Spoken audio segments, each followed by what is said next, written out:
Hey everybody, what's up from Pokemon Classics, reminding you that the classics never go out of style. You know, this last year has been an incredibly wild and volatile time for the Pokemon market, and during this time we've seen a number of new faces, new collectors entering the hobby. And with these new collectors comes a lot of new excitement, new opportunities, but also new opportunities for costly mistakes. And unfortunately, I've seen a number of collectors that are inexperienced and uneducated making some of these mistakes that could potentially be avoided. Now, I'm not going to sit here and act like I've never made any of these mistakes myself, because I certainly have, and they have definitely changed my perspective as a collector and taught me some valuable learning lessons. Today, I'd like to share some of those lessons with you in the hopes that you won't be making those same mistakes that I once made. Anyway, today we're counting down the top 5 most common Pokemon card mistakes that I see from both buyers, collectors, and investors. Anyway, let's roll into this one with number 1. Overwhelmingly, the most common mistake that I see new collectors and investors making when entering the Pokemon trading card game is what I like to call a type of Pokemon tunnel vision. And what I mean by that is these new collectors have tons of enthusiasm for buying and collecting and selling Pokemon cards, but they lack the necessary background experience and education to make valuable, insightful decisions. Generally speaking, these collectors are seeking outside validation for their purchasing decisions rather than basing their decisions off their own carefully researched data and market trends. And the reason why this is dangerous is because that information has to be fed from somewhere, whether they're from other YouTube personalities, social media accounts, or any other individual. It's always best to do your own research and make a decision that's best for you. And if you're looking for outside validation, you run the risk of falling into one of numerous echo chambers. Now, this isn't to badmouth any YouTubers, because I know a lot of them and they're all great people, and a lot of them are right more often than they're not, and I respect them immensely. However, you have to keep into consideration that if a YouTuber is out there telling you exactly what to buy, that their entire audience is receiving that same information, and that's likely going to change the landscape of that individual card, that product, or that entire segment of the market. So doing independent research is almost a necessity to successfully thrive in this environment. Adding on to that, performing market research has never been easier, with data readily available from a number of different websites with just a few simple clicks. Places like eBay hosts recent sales data, along with PokemonPrice.com, another great place I would recommend. There's PSA Card for specifically looking at PSA card populations and sales prices, and tons of others littered about. I actually did a full video on these different websites, the analytic tools they provide, and which ones I would recommend for different situations. I'll leave a link to it down in the description below if that's something you're interested in. Lastly, I think it's worth acknowledging that the broader historical context makes a huge difference. If our entire conceptual framework of the market is predicated on just the last few months, we're going to have an extremely narrow view of what those current trends are and how they relate to the larger historical trends that often show up in these types of assets. Having that in mind, our goal should be to anticipate these trends ahead of time, and the best way that happens is through adequate research and experience. And this leads me to our second major mistake. In addition to seeking outside validation from others for making purchasing and collecting decisions, I think another area where people are sometimes misguided is that they don't understand the importance of rarity and scarcity. In other words, they haven't done adequate research into what makes something truly collectible and investment worthy. Now, I'm assuming a lot of you on this channel also watch SM Pratt. He's my personal favorite PokeTuber out there. He has a lot of similar interests to myself, and I really respect the way he's able to break down complex market situations.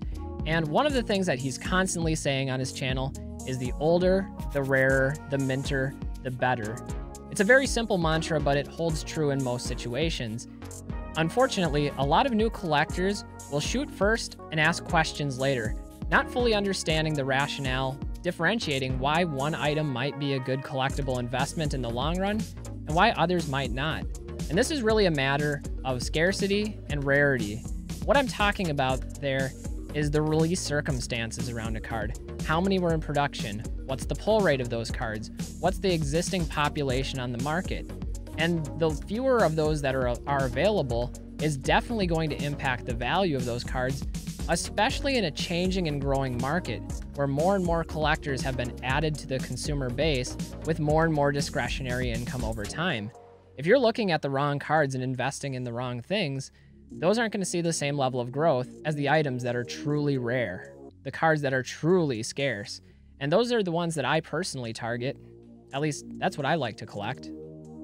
I call this the illusion of rarity, where sometimes collectors mistakenly assume that a card is more rare and therefore more valuable than it actually is. Take, for example, the Shadowless Charmander.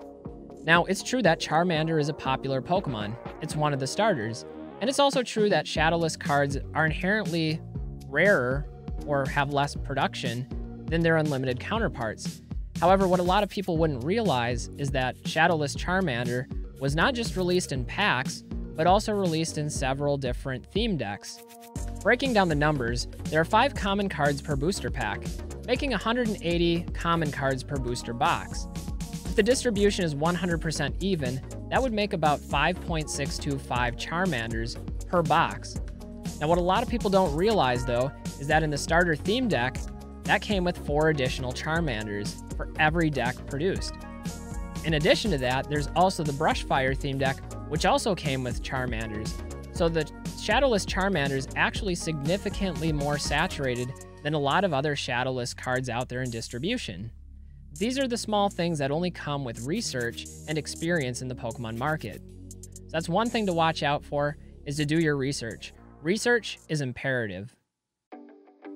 The third common mistake that I see new collectors and investors making is opening packs. Now, pack openings are not an investment. It's really like playing the lottery, hoping not only to get the big hit card in the set, but also to get it in the best possible condition, free of any miscentering, any print lines, or any edgeware of any kind, which in and of itself is highly unlikely.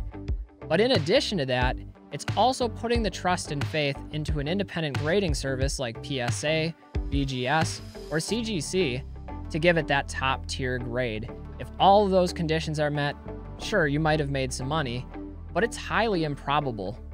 Again, breaking down the numbers, let's take everybody's favorite hard-to-grade card as our case study. Typhlosion number 17.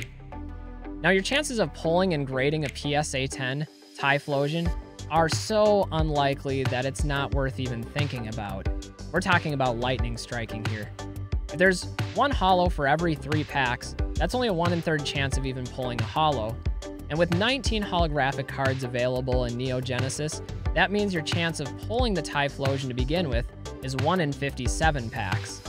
Now, considering there are 1,041 graded copies available, and only 11 of those copies have achieved a PSA 10 rating, that means your percentage of earning that grade is just over 1%, 1.056%. Now, doing a little bit of math, calculating the possibility of not only pulling a Typhlosion, but also at grading a PSA 10, we're looking at 0.0185%. If I did my math right, that's about 1 in 5,000. Hold on, guys. These numbers are going to get a little bit terrifying, but say each box of Neo Genesis First Edition cost about $30,000, you would need about 139 boxes to guarantee you pulling a PSA 10 Typhlosion, and that would cost over $4 million. Now, to be fair, there's plenty of other cards you would get in addition to that, and plenty of other great grades, so it's not like that's the one and only card that you would receive in that $4 million. But just the likelihood of pulling and grading a PSA 10 First Edition Typhlosion is so minuscule that it really is like playing the lottery. Don't get me wrong, pack openings can be a lot of fun if they're approached a certain way, but unfortunately a lot of YouTubers often present only the best case scenario through their text, their graphics, the sound effects, making it sound like it's a lot more likely than it actually is. This can present a misleading caricature of what pack openings are actually like. And to be fair, pack openings are great, they can be a lot of fun, and an awesome way to connect back to the childhood nostalgia of opening packs and experiencing those cards for the first time. Having said that though, if you're going to participate in pack openings, you should probably approach it for the experience, for the fun. If you're looking to make money off of it and strike it big on the pack opening lottery, you're probably approaching it with the wrong attitude, because that's really what it is a lottery, not an investment. One of the most costly mistakes made by both buyers and sellers is not understanding that condition matters and how to properly assess condition. Generally speaking, the condition of a card is determined by 4 factors: the surface area of both the front and the back side of the card, the edges of the card, the corners of the card, and the centering of the borders. Now, it's important to note that even cards that come fresh out of the pack often have one or more of these problems with it that keep it from achieving a PSA 10 or the BGS 10 or the CGC 10 equivalent. Not understanding condition can lead to a number of serious problems. As a buyer, you might overpay for a card because it wasn't the condition that you thought it was and not worthy of that valuation. As a seller, you might accidentally misrepresent the condition of the card, then deal with return issues and other related expenses. Finally, if you're buying cards raw with the intention of grading and you're not fully aware of what to look for with condition, there could be issues as you receive a lower than expected PSA or CGC or BGS valuation, then have liquidity issues as you're trying to sell those lower grades, not to mention not recouping your return on initial investment. My personal tip is to scrutinize your cards extremely closely and always prepare for the worst case scenario. Now, personally, my grades over the last 10 years on cards have consistently come in at or above my grade level because I'm a very harsh critic of them. In fact, I believe over 90% grade at or above what I thought they would. And I'm not perfect, there's still some that are going to slip through the cracks. Another tip that I would offer is use magnification and an LED light source. Often, the small imperfections of a card are only noticeable through certain angles and certain lighting. That's definitely helpful. In fact, I've made a whole video about the different PSA grading requirements, breaking them down, as well as how you can inspect cards carefully to pick up all of the different damages. If that's something you're interested in, I'll leave the video link down in the description below for you. At number 5, another common mistake that I see a lot of new collectors and investors make is not fully understanding the expenses and costs of running a business. The first of these costs is a sacrifice of liquidity. Generally speaking, a collectible is viewed as more of a long-term asset than a short-term asset, and as such, you need to have the capital ready to set aside and forget about for extended periods of time. Also, if the time comes when you need to sell that asset, it might not be instantaneous. There might be some liquidity issues as you have to wait patiently to find a buyer for that item. There's also the improvement cost to consider. With cards, there's often grading fees, grading memberships, storage fees, insurance fees. All of those add up and cut into the bottom line of the profit when selling a card for more than you purchased for. It's also worth calculating in the time cost, whether it's taking photos to list on eBay or another site, packaging cards for shipping, visiting the post office, printing off postage, ink, not to mention all the planning that goes along with running a business in this way. Lastly, we got to talk about the fees and the taxes. There are quite a few hidden costs to selling cards on the internet. One of which is that about 35% of profit is set aside for taxes at either the federal level, the state level, or sometimes a combination of the two. Now, this does vary based on your income level and your location, but generally speaking, about a third of what people make in profit is withheld for tax purposes. It's also worth noting that eBay charges between 10% and 13% on seller transaction-related fees.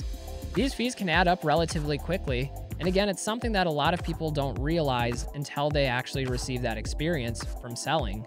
And so, generally speaking, there's a certain profit margin threshold that needs to be reached on an item before it becomes a reasonable investment to make. And all of those things should factor into your decision before you pull the trigger rather than reacting to it after the fact. Finally, as a bonus one, let's talk about collector mindset and wins and losses. It's inevitable that you're going to win some, you're going to lose some as a collector and an investor. After years and years of doing this, I certainly have my past regrets, things that I missed opportunities on, but also some things that turned out to be great. And you have to take those in stride. Generally, I recommend to people, and I'm recommending to you, to be a collector first. Buy what you know, buy what you love, and build your knowledge base over time. The more experience, the more education you develop in any market, the more confident you'll be, and you can take incremental steps from there. Also, by doing it in this way, you'll be fully immersed in the hobby, and you'll develop a passion that you never really expected and make some amazing friendships along the way. And to me, that's really the most important thing. You know, going back to the Pokemon anime, I always found it interesting that Ash had so many losses, but yet each of those losses led him to becoming a better trainer. And I think the same is true for all of us as collectors of Pokemon. We're sure we have some regrets or some mistakes or some missed opportunities, but they all teach us a little bit more and help us better ourselves. In fact, it took Ash 25 seasons before he finally won his first Pokemon League. And I think that just goes to reinforce the idea that it's not the destination, it's about the journey and the friendships made along the way. And I can tell you from experience that I've appreciated both, the friends I've made in this space, as well as my own journey as a collector. And I think that's something you can take away too. Anyway, guys, I appreciate you sticking around for this one. I'm Pokemon Classics. Until next time, reminding you that the classics never go out of style. We'll see y'all with the next video. Live well, be well, and have fun. Bye, everybody.